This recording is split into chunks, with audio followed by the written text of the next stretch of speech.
kebenaran firman-Mu. Kau memberkati hamba-Mu Tuhan, sampaikan isi hati-Mu lewat hamba-Mu ini. Dan kami juga Tuhan boleh menghasilkan buah-buah firman itu dalam kehidupan kami. Terima kasih Yesus, hanya di dalam nama-Mu saja Tuhan. Yesus Kristus, haleluya. Amin. Shalom Bapak Ibu Saudara sekalian, kembali kita berjumpa dalam doa pagi online di bulan November ini. Sebuah tema yang luar biasa, bagaimana kita diminta untuk bisa menuai dan mengelola berkat materi yang dari Tuhan. Sebelumnya mari kita berdoa. Bapak, dalam nama Tuhan Yesus kami bersyukur Tuhan buat cinta Tuhan yang luar biasa kepada kami. Sehingga pagi hari ini kembali kami boleh diizinkan bangun, sehat, kuat, diberkati Tuhan. Kami melihat matahari baru, artinya ada berkat baru, perlindungan dan kuasa Tuhan yang baru menyertai kehidupan kami. Dalam nama Tuhan Yesus kami berdoa dan ucap syukur. Haleluya, amin. Baiklah Bapak Ibu, tema tentang mengelola berkat Tuhan adalah isu yang luar biasa. Karena banyak anak Tuhan yang jatuh di dalam hal keuangan. Banyak persaudaraan terputus karena keuangan. Banyak pertemanan juga terputus karena keuangan. Seringkali hidup kita tidak jadi berkat karena kita tidak pandai mengelola keuangan.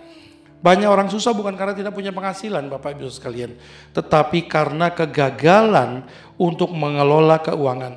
Sebesar apapun yang Tuhan percayakan dalam hidup kita, kalau kita tidak bisa bijak mengelolanya, maka akan selalu merasa kurang. Oleh sebab itu kita butuh firman Tuhan untuk menerangi supaya kita tidak ditipu lagi oleh sistem dunia. Kita tidak dibohongi lagi oleh kuasa kegelapan. Matius 6 ayat 24 dikatakan, Matius 6 ayat 24, tak seorang pun dapat mengabdi kepada dua tuan. Karena jika demikian, ia akan membenci seorang dan mengasihi yang lain. Atau ia akan setia kepada yang seorang dan tidak mengindahkan yang lain. Kamu tidak dapat mengabdi kepada Allah dan kepada Mamon. Sungguh aneh sekali ayat ini dikatakan sendiri oleh Tuhan Yesus. Kenapa saya bilang aneh? Karena sepertinya ada rivalitas, ada persaingan antara Tuhan, tapi bukan dengan iblis, tetapi antara Tuhan dengan uang, dengan Mamon. Seperti yang dikatakan oleh Tuhan bahwa uang punya kesempatan untuk menjadi tuan dalam kehidupan kita. Uang punya kesempatan untuk menjadi kepala bagi kita dan menjadi sandaran dan andalan dalam hidup kita. Bapak Ibu sekalian, seringkali kalau kita bicara tentang uang, kita pikir di dalam gereja itu kaitannya dengan perpuluhan yang hanya 10%. Tapi sebenarnya yang di tangan kita 90%, itu kalau kita salah kelola, itu akan mempengaruhi penghasilan dan perpuluhan kita di bulan yang akan datang. Jadi bagaimana kita mengelola yang 90%, itulah yang perlu kita pelajari. Bapak Ibu sekalian, di sini saya catat bahwa tidak ada hubungan yang pasti antara punya uang banyak dengan kehidupan bahagia. Tidak ada Bapak Ibu sekalian. Tidak ada jaminan bahwa kalau uang banyak kita pasti bahagia. Sama halnya tidak ada kepastian bahwa kalau pernikahan megah dan mewah, pasti nanti perjalanan pernikahannya akan bahagia selalu. Tidak demikian. Oleh sebab itu Bapak Ibu sekalian, pastikan bahwa kita tidak menyandarkan hidup kita kepada uang. Pastikan hidup kita tidak mengandalkan uang. Andalan kita cuma satu, Yesus Kristus. Ketika Tuhan Yesus berkata, engkau harus memilih mau setia kepada mana.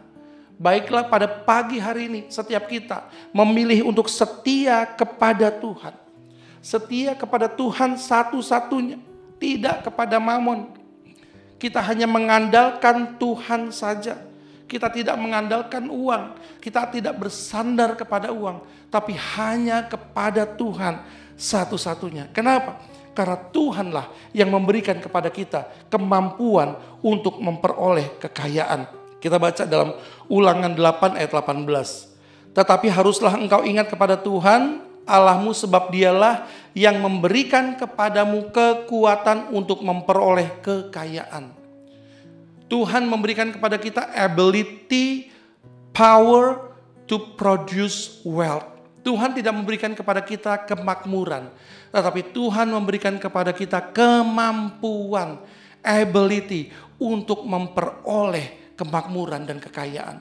Oleh sebab itu, cari apa yang Tuhan taruh dalam hidup kita. Lepaskan dulu kehidupan yang sibuk tentang dunia ini. Duduk di kaki Tuhan, minta terang firman Tuhan. Apa kemampuan yang Tuhan taruh kepada kita? Apa kemampuan, kebisaan, bakat yang Tuhan taruh dalam kehidupan kita untuk menjadi kekuatan bagi kita untuk meraih keberhasilan di dalam hal ekonomi. Karena Tuhan dalam Yohanes 10 ayat 10 bagian B mengatakan, Tuhan datang untuk memberi hidup dan hidup di dalam kelimpahan. Rencana Tuhan dalam hidup kita tidak bisa gagal.